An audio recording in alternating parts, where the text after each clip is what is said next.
اللہ نے تمہیں پیسے دیے ہیں, نئی گاڑی تم نے خریدی ہے, چھوٹے بچے کا جوتا کیوں باندھ دیا آگے تم نے؟ جوتا باندھنے سے اگر یہ ایکسیڈنٹ سے, حادثے سے گاڑی بچ سکتی ہوتی ہے تو پھر پاکستان کے جتنے پی آئی اے کے جہاز ہیں سب پر باندھ دینا چاہیے, سب پہ جوتے لٹکے ہوئے ہیں. عجیب تم نے فلسفہ تراشا.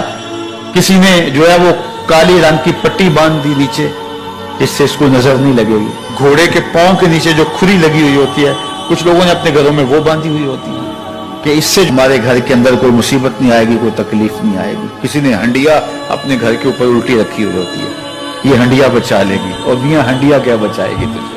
اللہ کے قہر سے کچھ نہیں بچا سکتا.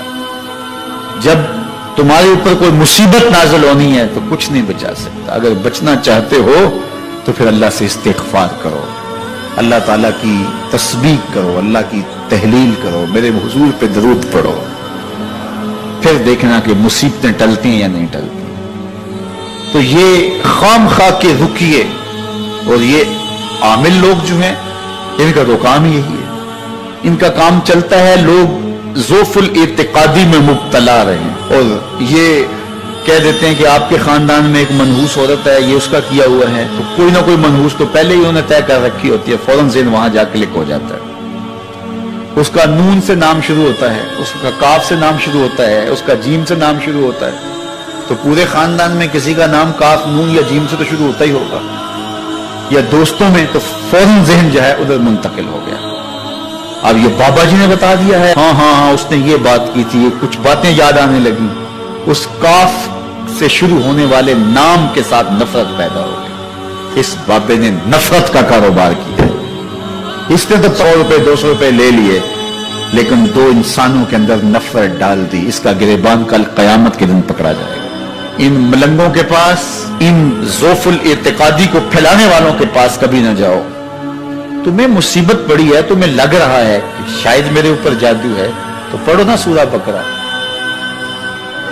جادو جڑ سے اکھڑ جائے گا. 40 دن اپنے گھر میں سورہ بقرہ پڑھو, برکت ہوگی. کہتے ہیں مولوی صاحب 40 دن تو نہیں پڑھی جا سکتی, 2.5 پارے, ہمیں کوئی تعویذ ہی کرتے ہیں.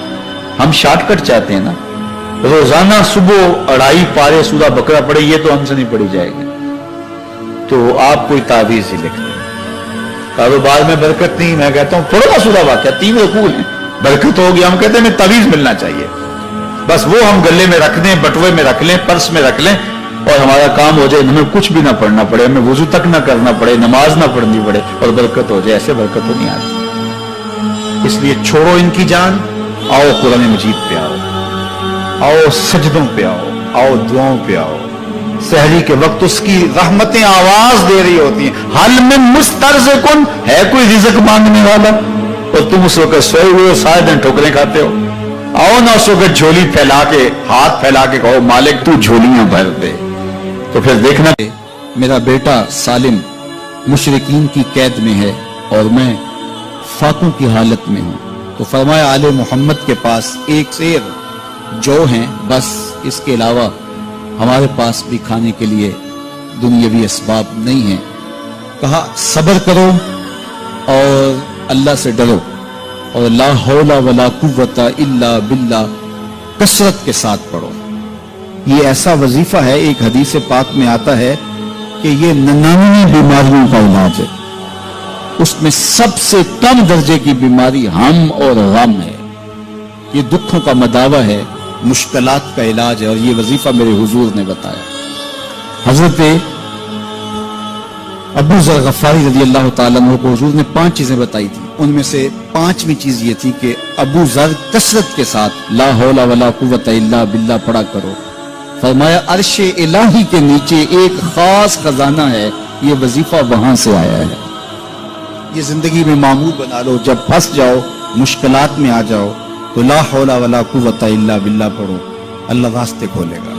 تو حضور نے 3 چیزیں فرمائی, اللہ سے ڈرو, صبر کرو, اور کثرت کے ساتھ لا حول ولا قوت الا باللہ پڑھو. وہ فرماتے ہیں کہ میں یہ عمل شروع کیا, ابھی گھر میں بیٹھا ہی تھا کہ دروازے پہ دستک ہوئی, تو میں اٹھا کہ دروازہ کھولوں دیکھوں کہ کون ہے. تو دروازہ کھولا, دیکھا میرا بیٹا کھڑا ہے اور اس کے پیچھے 100 اونٹ کھڑے ہیں. تو میں نے کہا کہ تم اور یہ اونٹ؟ کہا مجھے موقع لگ گیا, میں ان کی قید سے بھاگ آیا. وَيَرْزُقْهُ مِنْ حَيْثُ لَا يَحْتَسِبُ، وہ تمہیں وہاں سے رزق دے گا جہاں سے تمہیں گمان بھی نہیں۔ اس کے ہو کے تو دیکھو، اللہ اکبر، اللہ کے ہو جاؤ تو پھر وہ تمہاری ضرورتوں کا کفیل ہو جائے۔ فرمایا حضرت عبداللہ ابن مسعود رضی اللہ تعالیٰ عنہ نے کہ کسی شخص کو فقر و فاقہ آ جائے تو وہ لوگوں کو بتائے کہ میں آج کل بڑے مشکل حالات میں ہوں، ہر وقت لوگوں کو بتاتا رہے تو اس کی مشکل بڑھے گی، اس کی مشکلیں آسان نہیں ہوں گی اس طرح۔ اور اگر وہ اپنی اس مشکل کو کسی سے شیئر نہ کرے بلکہ مصلی بچھا کے اپنے رب سے کہے کہ مالک فقر و فاقہ آ گیا ہے اور اس کا علاج تیرے پاس ہے، اس مرض کا مداوع تیرے پاس ہے۔ حضرت عبداللہ ابن مسعود فرماتے ہیں کہ رسول کریم نے فرمایا جلد یا بدیر اللہ اس کو مالا مال فرما دے۔ یہ بھی کبھی کر کے دیکھو، مشکل آ جائے، فاقہ آ جائے۔ اور قرآن مجید کا دل سورہ یاسین ہے، جس نے ایک مرتبہ سورہ یاسین کی تلاوت کی اللہ 10 مرتبہ قرآن پڑھنے کا ثواب عطا کرے۔